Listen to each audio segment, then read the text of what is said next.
مقصد حیات کیا ہے، بندے کا، مومن کا مقصد حیات جو رسول اللہ صلی اللہ تعالیٰ علیہ وسلم نے فرمایا وہ کیا ہے؟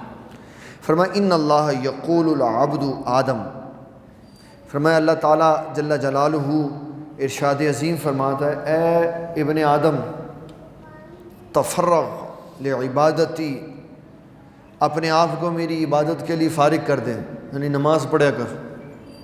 فارغ کر دے کا مطلب نہیں کہ اور کام نہ کر، اس کا مطلب ہے کہ میری عبادت کر، اس کو ترجیح دے۔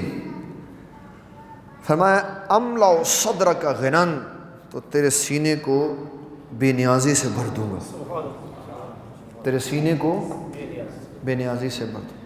تو یہ محتاج، بے نیاز جو بندہ ہوتا ہے نا، بے نیاز، وہ کسی کا محتاج نہیں ہوتا، وہ کسی کا محتاج ہے۔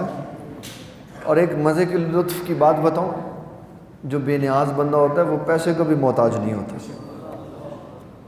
وہ پیسے کا بھی محتاج نہیں ہوتا، کیونکہ اس کو پتہ ہے یہ تو مالک کائنات کے ہاتھ میں، وہ جب چاہے جو چاہے عنایت فرما دے۔ تو فرمایا کہ اے میرے بندے، اگر تو میری عبادت کے لیے فارغ ہو جا تو میں تیرا سینہ غنا سے، بے پرواہی اور بے نیازی سے بھر دوں۔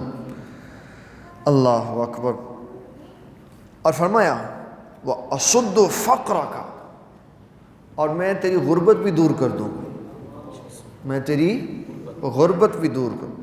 وَإِن لَّمْ تَفْعَلْ مَلَأْتُ يَدَكَ شُغْلًا وَلَمْ أَصُدَّ فَقْرَكَ، اور فرمایا اگر تو ایسے نہیں کرے گا، میری عبادت نہیں کرے گا، تو فرمایا پھر لالچ آ جائے گی تیرے اندر، اور تیرا پیٹ کبھی بھی نہیں بھرے گا، اور تو ہمیشہ فقیر کا فقیر ہی رہے گا۔